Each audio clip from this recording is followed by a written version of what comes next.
the storm comes a tall, handsome man in a dusty black coat with a red right hand. And stacks of green paper in his red right hand.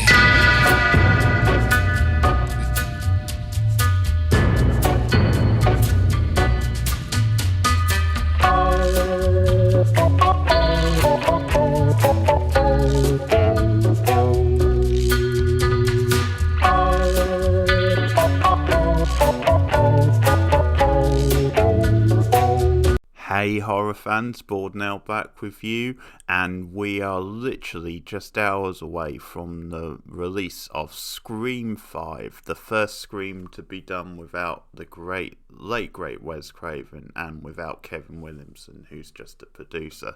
So I've done all 4 films on the channel in the run-up to the new movie, which comes out in the UK tomorrow. I've done 3 of the 4 with Rachel McDonald. I posted the 4th review just last night, and I'm getting pretty psyched and intrigued by what the new Scream film has to offer, especially since they're talking about it having connections to the first movie and also the 4th movie. So that has me intrigued. Lots of theories online about who the Ghostface killers could be in this one, about who the mastermind could be. Will there be any surprises? How much nostalgia will there be? Callbacks for the fans? And I guess one big question is, well, will one of the big 3 original cast members die in this movie? How will things play out with them?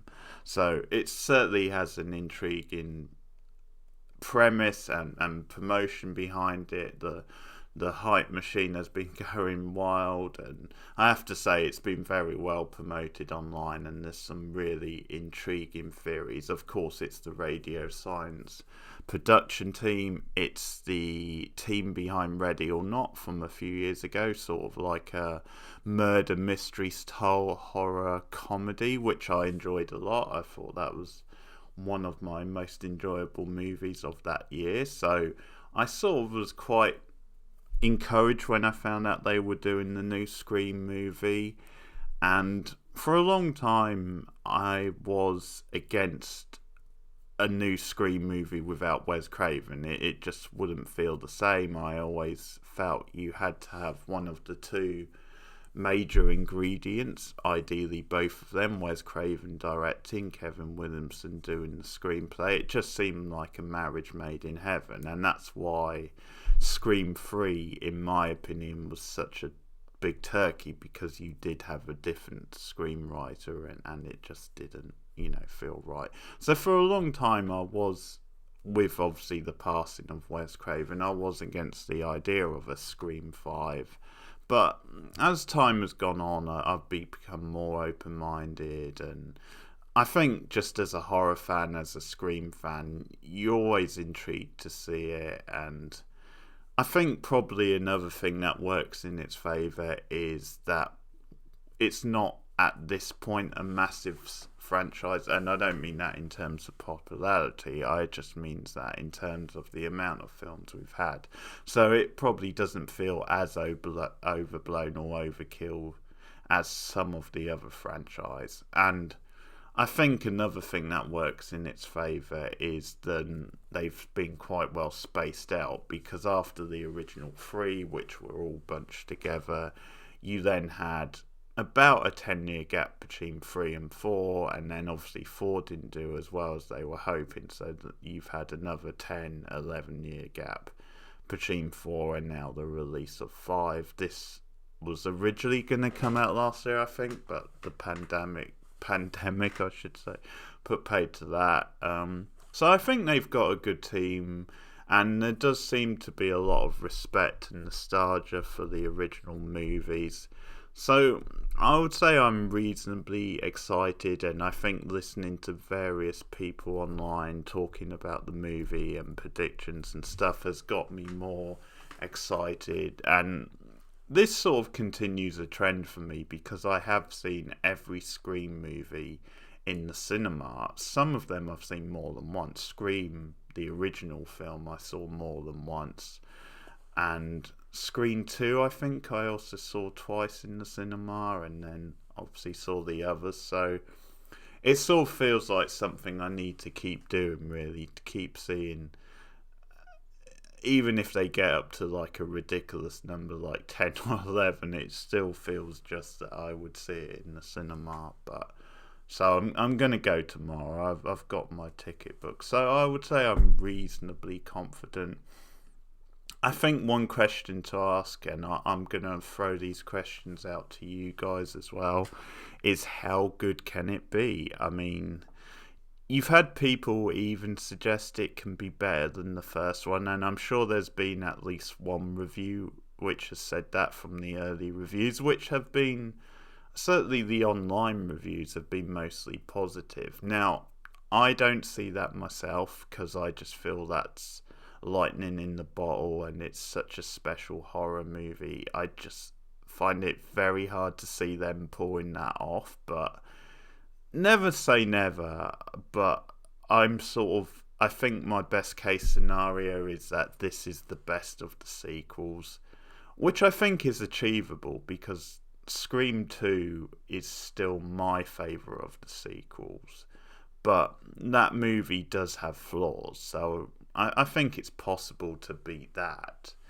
But to actually topple the original Scream, I think that's a massive ask. And another thing, and I said this, I think it was in the review for Scream 4, is when you get to this point where you're 5 movies into the franchise, especially since I would expect 5 to follow a very similar pattern to the other movies, then it is quite tricky to see, how you can really improve on like the original movie. But I'll wait and see. I mean, there's certainly plenty of mystery and intrigue, so I think it being the second best sequel is achievable, but even at a stretch, as long as it's enjoyable and decent as a Scream movie, I'll take that. I think also they need to get the right balance between nostalgia for the fans and big character moments and callbacks,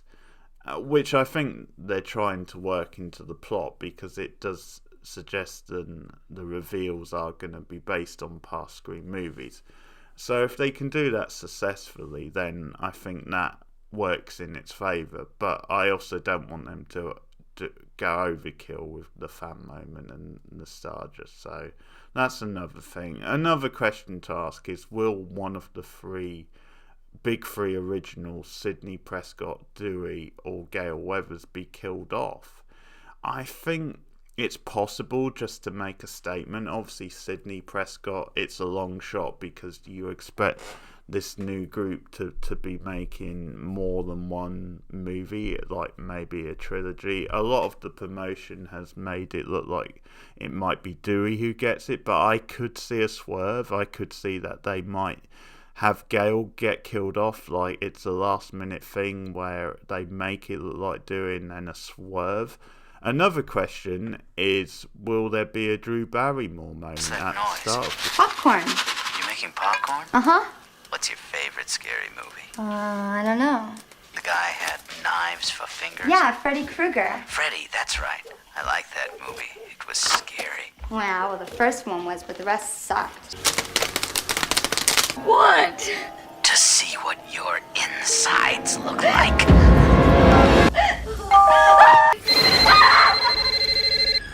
I thought you didn't have a boyfriend. I lied.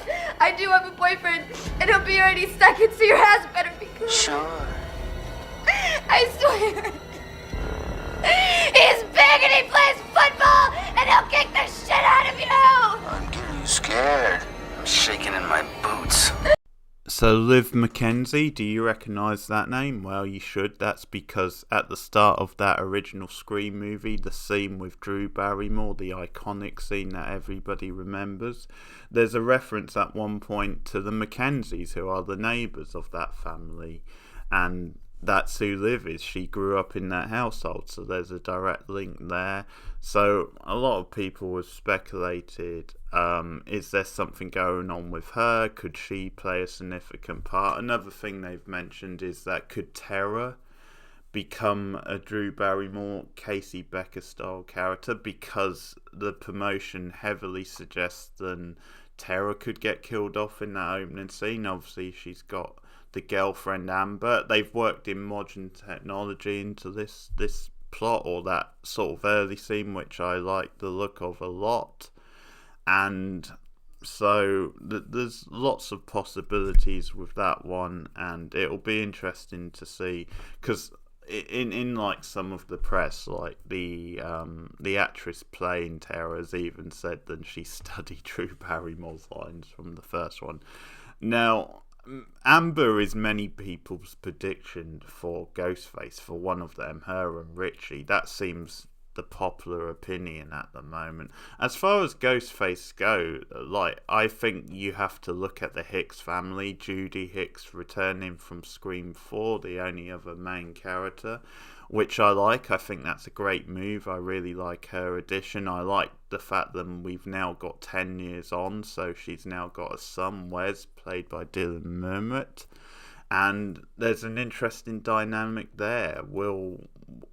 Judy Hicks, she really has a presence, and I think there's something they could do with the end of Scream 4 where she was almost killed. Bulletproof vest. Now, as the sheriff in the town, she's taken over from Dewey, so she's got a lot of authority and power. Could work a motivation into that. But what if it was the son Wes? That's a possibility. One thing I'll say is that I can see one or the other being a Ghostface. Like, Judy definitely sort of has mastermind stamped all over her, but it would actually be interesting to see if Wes was the one of the Ghostface, and it was a real surprise to his mother. I wouldn't want to see both be Ghostface, because the whole training the sibling thing might be a bit cliched, but certainly one of them, and Wes could be a surprise package in that sense. Another question is, will they bring someone from the past? Will they bring someone from the past movies back from the dead? Could it be Stu? Could it be Billy? Rumours are running wild. Take a look. Oh, this is the greatest part. You're gonna love this. We got a surprise for you, Sydney. Yeah, you're gonna love this one. It's a Scream, baby. Now, it would take some explaining to explain why either one of these is still alive. Matthew Lillard has insisted for months now he's not in the movie, he's not in Scream 5, and some people have been calling for it. I just think that would be like totally ridiculous, and it would distract from what they're trying to set up, because there's lots of fresh characters in this movie. You obviously got the original three back, you've got Judy back, so I think it would definitely be overkill, and it would just take too much explaining, which would distract. And I mean, let's face it, Stu had the perfect ending in Scream 4, in the original Scream, and no need to bring Billy back. But with this being a nostalgia-based sequel, I have no problem with them at least playing a part. Whether you see flashbacks of them, I can certainly see that. Or I could see some sort of connection. I know one of the characters is living in Stu's house, for example. And I do actually wonder, because they're talking about this past link to the original Scream film and to Scream 4. I'm sort of wondering if one of the killers is going to turn out to be related, or have a past, or have, maybe be a child of one of the characters, like maybe Billy was having sex with someone else apart from obviously Sydney, where she finally lost her virginity. I do wonder if that could be a thing they might do, because there's definitely a line in the trailer about Ghostface saying, I know your secret. I think it was Sam, the final girl. And that's another thing, is how much of an impression will she make? It appears as though they might do a thing where when Sydney will take Sam under her wing as and sort of train her. And one of the things in the trailer which they really push is Sydney and Dewey and the rest going through the rules and preparing them, and that stuff does look really exciting. It'll be interesting to see what sort of chemistry the new cast have, and how they sort of play off each other, and how they work as a group, because it seems like a lot of characters like balance in this film. So no, I don't really see a need to bring Stu or Billy or someone like that back from the dead, and I don't need to see Randy come back from the dead, but it would take too much explaining. So as far as Ghostface go, I'm gonna go for Wes, and I'm gonna go for Liv. I think Liv definitely has the look of her, that paranoid expression. I think there's shots of her in the trailer kind of acting very sort of paranoid. It could just be a misdirection, but I'll go with them because I think they might have a different feel. I mean, what's interesting about Dylan Millett as Wes is I'm used to seeing him play quite sort of shy, moody, downtrodden type characters, but he is quite a physical like presence, and I think often one of the things that they go for in the Scream franchise is for someone to be quite sort of have this fresh face, have this youthful type look, and they play on that. They sort of twist the persona where it's quite an attractive looking person, and they turn out to be absolute psychopath, almost like the psychotic baby face, the Norman Bates type. So I can see that a little bit going on with Wes. So I'm going to go for Wes and Liv. I'm going to go against the grain. As I said earlier, I'm going to go for Gale to be killed off. Surprisingly, I think they might make it look like then Dewey might get killed off, but I think there could be a swerve there. I think Sidney will survive, and then maybe Scream 6 could be a potential, Sidney moment to like pass the torch, maybe almost go out Nancy style in Nightmare on Elm Street. So another question before I end is like how well I expect this to do, and there's talk of it being 30-40 million at the box office opening weekend, which for a horror movie like this would be successful, and I don't know, I could see that. It's sort of hard to judge really, because obviously the hype online I think has been very impressive with the trailers and with the promotion, but I'm not always sure how that transfers to box office, and especially during the pandemic and everything. I think in the end I've sort of considered that maybe they've been quite savvy in putting it out in January, and where it doesn't have much competition, and I think there is a little bit of an appetite for people where they're still getting used to going back to the cinema again, but it feels like there's some recent movies that have benefited from that. So who knows? I mean, the novelty of having a new Scream film for the first time in like 11 years, it could sort of benefit. So I don't know if I can see it hitting quite as much as 30 or 40,000. Again, it just depends.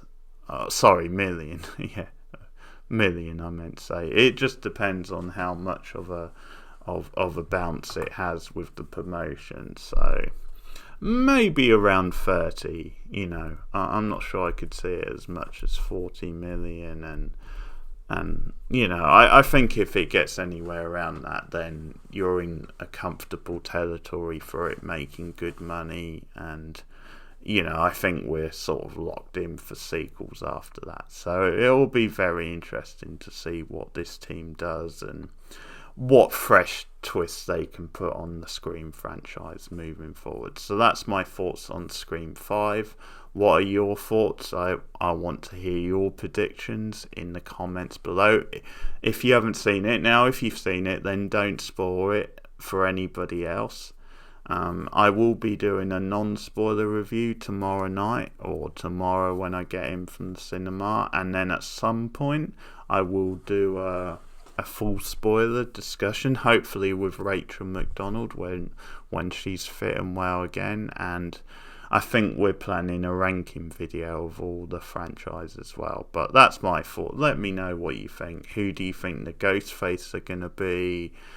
How about a mastermind? Do you see any surprises? How well do you see the film doing? Are you excited for it? various questions to be asked. Do you think any of the original 3 characters will be killed off? But that's it for now. Thanks for listening, and I'll see you guys again soon. Goodbye.